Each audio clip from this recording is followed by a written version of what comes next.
Do you realize what the most dangerous thing sitting in your wallet right now is? It's not a maxed out credit card. It's not some expired coupon either. It's something much more subtle, much more damaging, and it's been quietly draining your financial energy every single day without you even noticing. Today, I'm going to reveal 3 specific things that Jewish families have deliberately refused to keep in their wallets for over 3,000 years. And when you hear what they are, it's going to surprise you, because chances are all 3 are in your wallet right now, sitting there and draining money out of your life like an invisible wound that never really heals. My name isn't important. What matters is that I've spent more than 40 years studying the Talmud, the Kabbalah, and the ancient financial wisdom of the Jewish people. My grandfather was a rabbi in Jerusalem. His father before him served as a rabbi in Poland, and generations before that, these same teachings were passed down in a small Lithuanian village. This knowledge has moved through my family for 7 generations. 7. And what I'm about to share isn't something you'll find in any modern financial planning book. Your bank advisor won't tell you this. No online wealth guru is teaching it. This is ancient, sacred, practical wisdom that has helped Jewish families build and preserve wealth through persecution, exile, and every economic collapse in history. Here's my promise. By the end of this video, you'll know exactly which 3 items are poisoning your wallet right now. You'll understand why they drain your financial energy, and most importantly, you'll have a clear method to fix it today. Not next week, not next month, today. But there's one thing I'll share toward the end that is so precise and powerful that when people apply it, they start noticing financial shifts within 48 hours. I'm not exaggerating, 48 hours. So do yourself a favor and watch every minute of this. If you skip ahead, you'll miss the context that makes all of this actually work. I first learned this secret when I was 19 years old. It was a Tuesday evening in late autumn, just after Sukkot. My grandfather called me into his study. The room smelled of cedar and old books, and every surface was covered with ancient Talmudic texts, some hundreds of years old, passed down through generations. He looked at me with deep brown eyes, the kind that had seen war, poverty, rebuilding, and prosperity. Then he said one sentence that changed how I understood money forever. Your wallet is not a storage unit. It is a living vessel, and what you keep inside determines whether wealth flows toward you or away from you. At 19, I thought he was just being poetic, an old man using metaphor to say stay organized. But then he opened an ancient text and showed me something that gave me chills. The Talmud explains that physical objects carry spiritual energy, and the vessel you use to hold money, your wallet, purse, or clip, acts like a magnet. It either attracts wealth or repels it, depending on what's inside.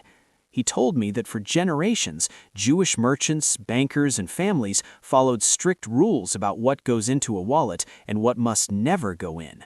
These weren't superstitions, they were tested principles based on thousands of years of observation and spiritual law. The first time I saw this in action was just weeks later. I was a struggling student, barely getting by, tutoring for small amounts of money, eating cheap food, counting every coin. I had tried budgeting, saving, working more hours. Nothing made a real difference. Then I remembered my grandfather's lesson. That evening, I opened my wallet, and I was shocked. All 3 of the things he warned me about were sitting there, pressed right against my money. I removed them immediately and followed his method exactly, the same one I'm about to teach you. Within 11 days, something strange happened. The father of a former student contacted me out of nowhere and offered me a part-time position at his company, flexible hours, paying 3 times what I had been earning. I hadn't applied, I hadn't asked, it simply appeared. That's when I knew this wasn't just philosophy. Everything I'm sharing here is only the beginning. If you're serious about applying these ancient principles, I wrote a book called The Ancient Wealth Code. It contains the full system, 10 principles used for 3,000 years to build and protect wealth. It's available in the description and pinned comment.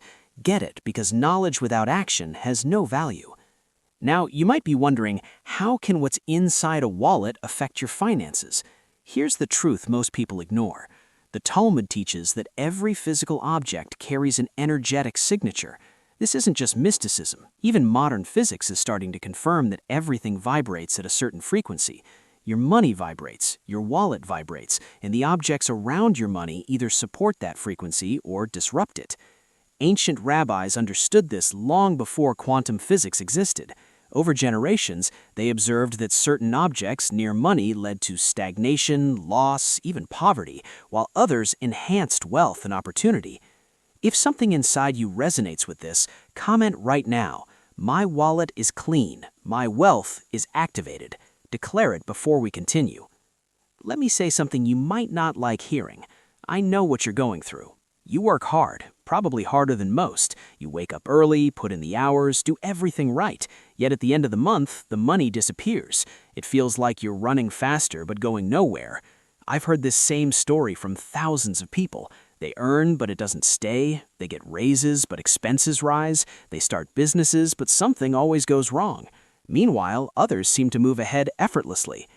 Traditional advice fails because it ignores something fundamental. Budgeting doesn't fix energy leaks. Positive thinking without alignment is like filling a bathtub with the drain open, and the financial system is designed to benefit itself, not you. The Talmud teaches that sustenance comes from above, not below. Your financial reality is first shaped spiritually, then expressed physically. If there's a block in your financial energy, no strategy will overcome it. You must remove the root cause, and often that root cause is sitting in your wallet. Money isn't just numbers, it's energy first, numbers second. Jewish wisdom has recognized this for thousands of years. That's why, despite being a tiny percentage of the population, Jewish families have had such influence in finance and business. It's not luck, it's knowledge. The Kabbalah teaches every vessel must be purified before it can receive blessing. Your wallet is a vessel. If it's contaminated, wealth flows around you, not into you. Now, let's get to the three things. First, old receipts. Receipts represent money leaving your life. They're records of outflow. Keeping them in your wallet surrounds your money with the energy of loss. It's like keeping goodbye notes to your wealth right next to it. Remove every receipt tonight. If you need them, store them elsewhere, never with your money. Second, photographs. Your wallet is meant for financial energy. Photos introduce emotional energy. Mixing the two weakens both. It creates unconscious links between spending and emotional connection, leading to impulse decisions. Keep photos somewhere else, your phone, your desk, but not in your wallet. Third, expired cards. Expired items carry what Kabbalah calls dead energy. They lower the energy of everything around them. Just like a dead plant harms a garden, expired cards contaminate your financial space. Destroy them. Don't store them. Remove them completely. Now, after removing all three, here's the activation step. The next morning, before sunrise, hold your wallet in your right hand. Bring it close to your chest and say, "This vessel is purified. This vessel is ready. Abundance flows to me without obstruction." Visualize golden light filling your wallet for 60 seconds, then go about your day without obsessing. Within days, you may notice shifts, clarity, opportunities, unexpected money. Within weeks, tangible results appear. Within a month, your entire relationship with money begins to change. But remember 3 warnings. Don't put those items back. Don't share this with skeptics, and don't use this with selfish intentions. Work matters, but it's the channel, not the source. Alignment is the source. When alignment and action come together, that's when real wealth is built. So here's your choice. You can ignore this and continue as you are, or tonight, take 5 minutes, clean your wallet, and follow the process exactly. Listen to a harsh truth. Women don't go crazy just because of a man's looks. They don't go crazy just because of his money. Women are truly attracted to the presence of a man whose eyes are unafraid, whose voice is unabashed, and whose behavior shows no signs of begging. Nowadays, most men, in their quest to please a woman, make themselves so cheap that she begins to take them for granted. Then the same man, perplexed, asks, "What did I miss?" In this video, I won't tell you tricks to trap a woman, but rather the 5 Brahmastras that set a man apart from the crowd. These Brahmastras affect a woman's heart and subconscious, not her mind. If you want no one to take your presence for granted, listen carefully to the truth that no one openly shares.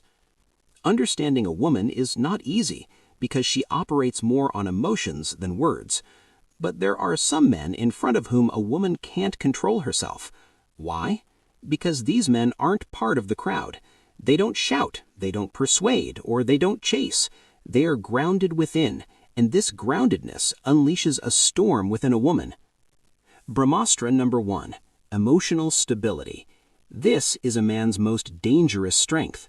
Understand carefully, today's men are shaken by the smallest things. If a message is late, he's upset. If he doesn't answer the phone, he's uneasy. And if a woman's mood changes, he's devastated. This is why women never take such men seriously.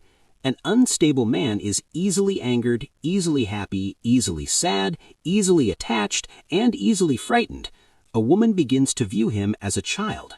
But a stable man is different. He knows, I'm not responsible for your mood. Whether you're happy or angry, my soul remains steadfast. When a woman sees that her words fail to move a man, she wonders, why isn't this man like everyone else? This question gradually turns into attraction. Remember, a woman doesn't connect with a man who makes her happy, but with one who is grounded in himself. Practice. When someone provokes you, don't react immediately. Say to yourself, I am the master of my emotions. Sit quietly for 10 minutes every day without your mobile phone. This practice will bring the calmness within you that makes a woman restless. Brahmastra number 2, speak less but speak deeply. Today's man talks a lot, explaining everything, expressing every emotion, answering every question. This becomes his weakness. A man who talks too much is always trying to prove himself, wanting to clarify everything. A woman finds such a man predictable. How does a dangerous man speak? He speaks, but less than necessary. He remains silent not out of compulsion, but by choice. There's not arrogance in his silence, but depth. When a woman asks, why didn't you say something? And a man calmly replies, not everything is worth saying. In that moment, something changes within a woman, because she's rarely seen a man who doesn't try to prove himself. The psychological truth is that a woman's mind seeks to fill in the gaps. When a man explains everything, her mind becomes calm. But when some things remain unsaid, that incompleteness forces her to think about that man. So remember, depth lies not in words, but in pauses. Speak less, but when you do, make an impact. Practice. It's not necessary to answer every question. Learn to smile and remain silent on some matters. Don't share your every thought with everyone. Gradually, people will begin to understand your silence. Brahmastra number 3, a man full of his life. This is the most unseen but most powerful power. Ask yourself a simple question. If that woman walked out of your life today, what would be left? If the answer is nothing special, then believe me, the woman will never truly love you. A man with an empty life builds his entire world around a woman, waiting for her, her messages, her moods. A woman never makes such a man her center of attention because she never chooses an empty vessel. But a man who is busy with his life, immersed in his work and goals, is complete even without a woman. This is what attracts a woman the most. She thinks, this man is connected to me, but not dependent on me. This is where her attention begins to revolve around that man. Remember, a woman is drawn to a man in whose life she is just a part, not his entire life, because where space has to be made, that's where true connection is formed. Practice. Set aside time every day for your goals. Get off your mobile. Focus on your body and work. Create something you can be proud of. Brahmastra number 4, self-respect that doesn't beg. This is the true identity of a man, and 90% of men lack it. A begging man says, what did I do wrong? Please understand. I can't live without you. Such words evoke pity in a woman's heart, but pity doesn't build relationships. A self-respecting man is different. He doesn't say it, but he knows, I want you, but not by losing myself. If a woman does wrong, he doesn't yell or plead, he simply maintains distance. When a woman sees that this man can be lost, fear arises within her. The truth is, a woman only values a man who values himself. Practice. Set your boundaries. Don't ignore inappropriate behavior. Create distance if necessary. Put self-respect first in every relationship. Now comes the most dangerous Brahmastra. Brahmastra number 5, the power to let go. This is the rarest and most powerful quality. Wielding it requires not courage, but self-respect. Today, most men hold on to relationships out of fear that she might leave, that I might be left alone. But the man who can let go possesses true power. He knows, if someone stays in my life, they will stay with respect. Otherwise, the door is open. He doesn't threaten, doesn't give ultimatums, he simply calms down. And this calmness scares women the most. Remember, a woman only fears losing her when the other person isn't afraid of losing themselves. Last thing. The 5 Brahmastras in one line: emotional stability, speaking deeply, being content with your life, self-respect, and the strength to let go.